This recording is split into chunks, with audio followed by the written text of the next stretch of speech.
हमारे समाज के लोग साउथ में करीब 10 स्टेट में सागर भगीरथ जी को ज्यादा मानते हैं, और हम लोग भी कहीं न कहीं सागर भगीरथ को मानते हैं। कहीं न कहीं नाम से, कहीं न कहीं भाषा के पहचान से हम लोग उन्हीं के वंशज आते हैं। जब मैं साउथ में अध्ययन किया तो ज्यादातर सागर भगीरथ के लोग मानते थे।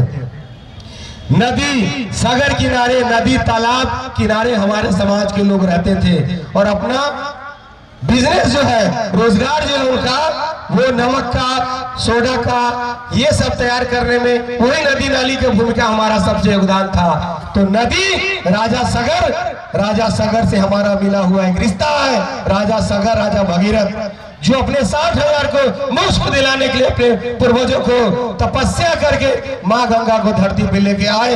आज वही भगीरथ के वंशज, आज वही भगीरथ प्रयास आपका बेटा, आपका भाई हरीश चौहान कर रहा है। पिछले 5 महीना से मैं अपना सुख शांति घर परिवार छोड़ करके 5 महीना से 18,000 किलोमीटर का यात्रा, यहाँ तक मेरे 80 साल प्लस मेरे पिताजी हैं, वो भी 5 महीना से इस यात्रा में शामिल है। आपके लिए, आपके बच्चे के हक अधिकार के लिए हम सब रोड पे सोते हैं, खाना जो मिलते हैं खाते हैं, लेकिन आपके लिए संघर्ष कर रहे हैं। और आज हम बंगाल की धरती आसनसोल में आए हैं। क्या बात है, इतनी बड़ी उपलब्धि जिस समाज का है, आज वो समाज नाम लेने में शर्माते हैं। क्यों? आप गर्व से कहिए कि हम दुनिया है। हमारा इस देश में सबसे बड़ा भूमिका हमारा रहा है। आजादी से लेके नमक बनाने से लेकर के हर चीज में हमारा भूमिका रहा है। देश आजाद दिलाने में सबसे बड़ा योगदान हमारे समाज का रहा है। 2012 में मैंने एक मूवी बनाया था मुटुकधारी चौहान बुद्ध नूनिया पे, नूनिया के वीर सपूत। आप YouTube पे देखेंगे, सोशल मीडिया में आपको उस समय बताया था कि ये समाज के लोगों की इतना बड़ा भूमिका था भारत की आजादी के लिए। आप सब आपसी मतभेद भुला दीजिए। आज से जितने समाज के हमारा नेता गण बंधु बैठे हुए हैं, आपसी मतभेद भुला दीजिए। एक नाम, एक पहचान बनाइए। आपको यही अभिजीत भाई 29 फरवरी के बाद माला पहन के स्वागत करेंगे। अब बोलेंगे कि आइए नूनिया समाज के लोग पूरे बंगाल में हमारे साथ दीजिए, दीदी के साथ आइए, हम आपके लिए आगे तक आपकी बात पहुंचाएंगे। हम सब एक रहेंगे तब यह संभव होगा। हम किसी का गुलाम नहीं है, हम किसी के प्रति नहीं करते हैं, लेकिन अपने समाज का गुलाम बनने आया हूं मैं, आपको भी बनाने आया हूं। हम अपनी समाज की बात अगर नहीं करेंगे तो आने वाला पीढ़ी हमें माफ नहीं करेंगे।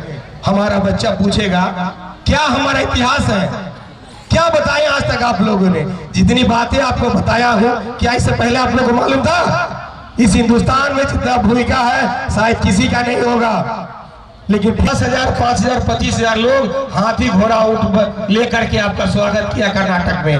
जब वो सब आपको गले लगा लिया, वो मान लिया कि नूनिया, उपारा, सगरा सब एक है, तो क्या आप नहीं मानेंगे? बताइए, मानेंगे कि नहीं? 76 साल में क्या मिला आपको? कुछ मिला? ये कुछ नहीं मिलने वाला है। अगर ऐसे फूट रहेंगे तो कुछ नहीं मिलेंगे, जैसे आज नहीं मिला है आपको।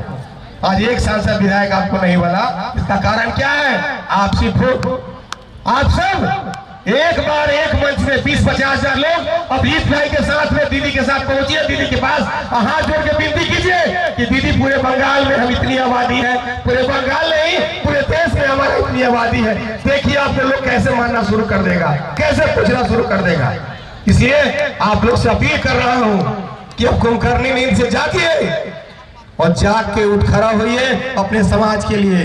76 साल हो गया भारत की आजादी की, लेकिन आज तक हम लोग अपना एक पहचान नहीं बनाए हैं। पूरे देश में सब जाति की पहचान बन गई, और हमारा 29 फरवरी 2024 दिल्ली के रामलीला मैदान में लाखों की संख्या में आप लोग आइए और सरकार को, देश के मीडिया बंधु को बताइए कि पूरे भारत में हिंदुस्तान के वीर सपूत नूनिया समाज, उपारा समाज के लोग लाखों नहीं करोड़ों में, बल्कि कईयों करोड़ में है।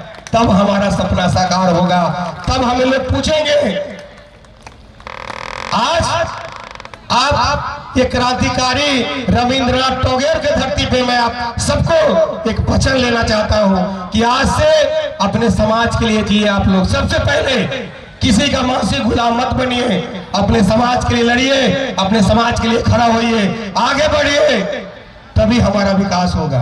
अगर आपके बच्चा घर में मैट्रिक पास होता है ना, उसके साथ सेल्फी लीजिए, पूरा सोशल मीडिया में प्रचार कीजिए, दूसरा के प्रचार करने से अच्छा हो, तभी हमारा बच्चा आगे विकास करेगा।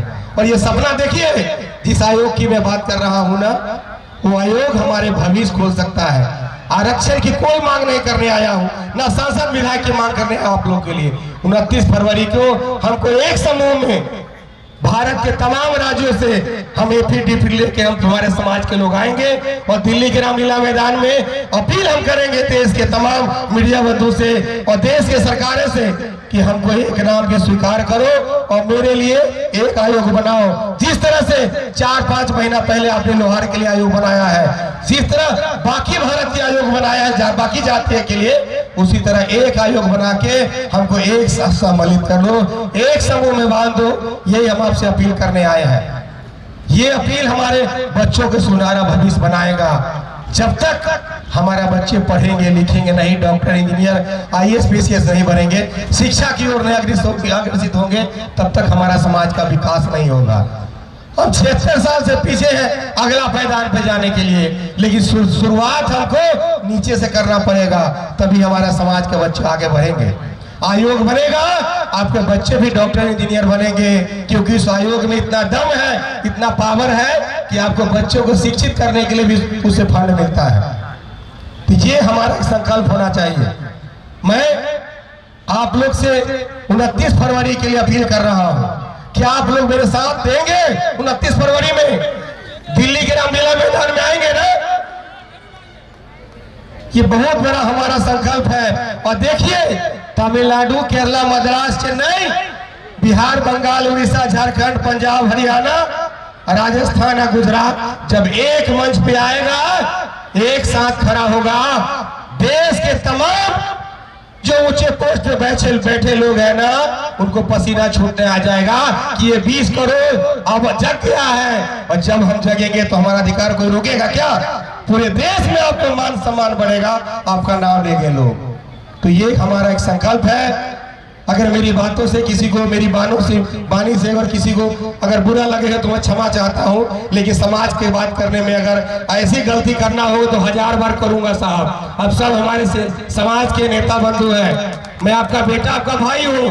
समाज के हित की बात करने में अगर 1000 बार गलती करना पड़ेगा तो मैं करूंगा, क्योंकि आपको समाज के जगाने पिछले 5 महीना से 18,000 किलोमीटर की यात्रा करके आसनसोल बंगाल के धरती पे आया हूँ। इसलिए आप सब आपसी मतभेद छोड़िए, ये सब खत्म कीजिए। 3-4 वोट, 5 वोट, 50 वोट, एक समाज के लिए, एक समाज के नेतृत्व करने के लिए हम सब जगह जगह माला फूल के हैं, हम सुई धागा लेके चल रहे हैं। बस उसमें अपने आप पिरो करके एक माला बन जाइए।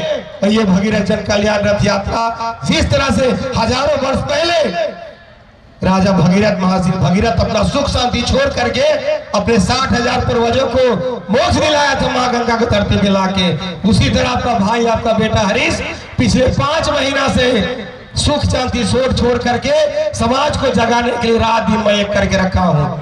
तो ये हमारा सबसे बड़ा अभियान, भारत का सबसे बड़ा यात्रा सफल होगा।